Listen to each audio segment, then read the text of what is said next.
Excuse me, কে আপনি? এখানে কি চান? আমি আমি ওই যে আমার স্বামী এই অফিসে কাম করে।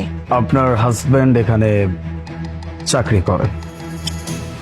নাম কি আপনার হাজবেন্ডের? আমার স্বামীর নাম আপন। আপন আপনার হাজবেন্ড?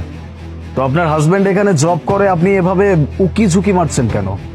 ও হয়েছে কি, আজকে ওই তাড়াহুড়ো করতে গিয়ে না ওই দুপুরের খাউনটা নিয়ে এতে ভুলে গেছে। ওই খাউনটাই লই আইছিলাম আর এর লেগে এখানে খাড়াই আছি। বুঝতে পারছি। তাহলে এখানে কেন দাঁড়ায় আছেন? ভিতরে চলেন, ভিতরে আছে আপন। না না, আমি ভিতরে যেতে পারুম না। ভিতরে কেন যেতে পারবেন না? আমি বলছি তো। আচ্ছা, আমি নিয়ে যাচ্ছি, চলেন। না, আমি ভিতরে যেতে পারুম না স্যার। হয়েছে কি, ওই যে আমার স্বামী ওই পছন্দ করে না, মানে আমি যে অফিসে আমো বা অফিসের লোকজন যে আমার দেখবো এটাও একদমই সহ্য করে না, খুবই অপছন্দ করে। এর লেগে আমি এনে খাড়াই আছি, ও যখন বাইরে হইব খামটা দিয়ে যামুকা। বুঝতে পারছি। আচ্ছা, আপনাদের বিয়ে হয়েছে কতদিন যাবত? কতদিন না, ওই 3 মাস হয়েছে আমগো বিয়ে হয়েছে। ওই বিয়ের পরে ওই গ্রাম থেকে ওর লগে আমি এই শহরে আইছি, এই শহরে আমি ওর লগেই থাকতাছি। ওকে, আপনি যেহেতু ভেতরে যাবেন না, তাহলে আমি ওকে ফোন করে রাখছি, কেমন? না না না না না, আপনার ফোন দাও লাগবো না, ও বাইরে বনে একটা না একটা সময়। আমি এখানে খাড়া আছি, আমি দিয়া চলে যাবো বাইরে লেগে। আমি দেখছি 3 মাস আগে আপনাদের বিয়ে হয়ে গেছে, কিন্তু এখনো পর্যন্ত জানি না যে আপন বিবাহিত।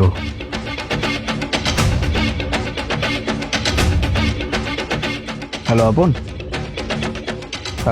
বাইরে তোমার সাথে কে যেন দেখা করতে আসছে, একটু বাইরে আসো তো প্লিজ। ওকে। স্যার আসসালামু আলাইকুম। ওয়ালাইকুম আসসালাম। কি ব্যাপার মোনা, তুমি কেন অফিসের সামনে আসছো? তোমার আমি একদিন না করছি না যে তুমি অফিসে আসবে না? সরি স্যার, তোমার আমি বলছি না যে তুমি অফিসে আসবে না? বাবা, আমি আইছি ওই যে তুমি তাড়াহুড়ো করে তার থেকে খাউনটা লইয়াও নাই, আর আমি ভাবছি যে তুমি না খাইয়া থাকবা, এর লেগে তোমার লাগে ওই যে দুপুরে খাউনটা লইয়াছিলাম। একদিন খাবার না খাইলে কেউ মারা যায় না, আমিও দেখো মারা যায় না, বাইচ্চা আছি। তুমি দিয়ে দাও, খাবার দাও, এই যে, যাও। আর এই যে আব্বাই টাকা পাঠাইছিল। মুখের দল কথা দাও, তোমার বাপ কি পারে না আমার ব্যাংক অ্যাকাউন্টে টাকাটা লাগাই দিতে? তুমি ক্যাশ নিয়ে অফিসের সামনে আসছো। তুমি তো জানো ওই আব্বা ব্যাংক ট্যাঙ্গের ব্যাপার স্যাপার বুঝে না, এর লেগে তো হাতে হাতে পাঠাই দিচ্ছে। যাও তুমি এখন এখান থেকে যাও। তুমি ওনার সাথে এভাবে কেন কথা বলছো? সরি স্যার, আপনার সামনে এভাবে কথা বলাটা ঠিক হয় নাই, তুমি যাও। আচ্ছা, তুমি তুমি যে বিবাহিত, 3 মাস আগে তুমি বিয়ে করছো, এটা আমরা কেউ জানি না, তুমি আমাদের কাউকে জানাও নাই। স্যার আপনি একটাবার ওকে দেখেন, ওর চলাফেরা, ওর পোশাক আশাক, মানে মূর্খ একটা মানুষ। মানে এই সমস্ত মানুষের সাথে সম্পর্ক করে আমি বিপদে পড়ছি, আমার মান সম্মান নিয়ে টানাটানি লাগছে। এই জন্য আমি অফিসের কাউকে জানাই নাই যে আমি বিয়ে করছি। আচ্ছা, ওনার পোশাক আশাক, ওনার আচার আচরণ, ওনার চলাফেরা, এই সব কিছুর কারণে তোমার ইমেজে একটা ইম্প্যাক্ট পড়বে। এজন্য তুমি অফিসের কাউকে কোনো কিচ্ছু জানাও নাই যে তুমি বিয়ে করে ফেলছো, তুমি বিবাহিত, রাইট? তুমি কি বিয়ে করছো নাকি তুমি মজা করছো? স্যার আমি বিয়ে করছি। বিয়ে করছো, সে তোমার বিবাহিত স্ত্রী, আর তুমি তাকে বলছো তার জন্য তোমার সম্মানে ইম্প্যাক্ট পড়বে। বাহ, সে একটা গ্রামের মেয়ে, তার চলাফেরায় এখনো গ্রামের সেই ভাবটা আছে, তার পোশাক আশাকে গ্রামের ভাব আছে, তার আচার আচরণে গ্রামের ভাব আছে। দ্যাটস ওয়াই তোমার কাছে মনে হচ্ছে তুমি এরকম একটা মেয়েকে বিয়ে করে নিজের জীবনের সব থেকে বড় ভুলটা করছো, রাইট?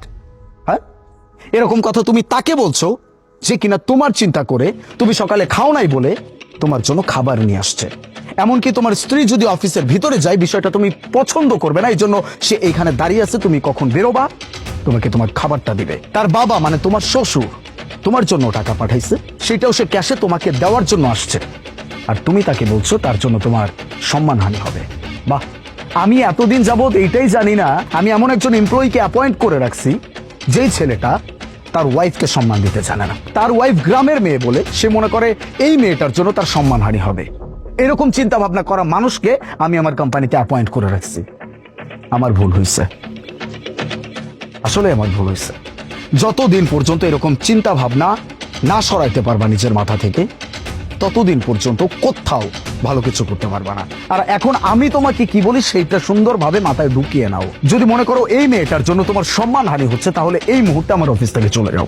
স্যার, আমি আমার ভুলটা বুঝতে পারছি। আমি আপনার কথা দিচ্ছি, আমি আমার ওয়াইফের খুব ভালো করে যত্ন রাখবো।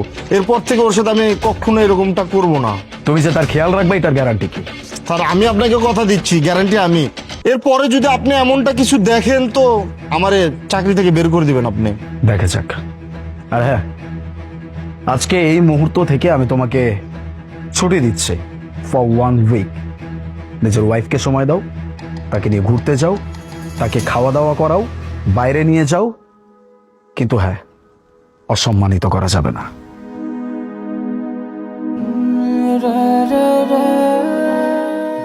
মোনা, আমি সরি, মানে আমি বুঝতে পারি না তুমি আমার এত ভালোবাসো, অথচ দেখো তোমার সাথে আমি কি ব্যবহারটা করি। আমারে প্লিজ তুমি মাফ করে দাও মোনা।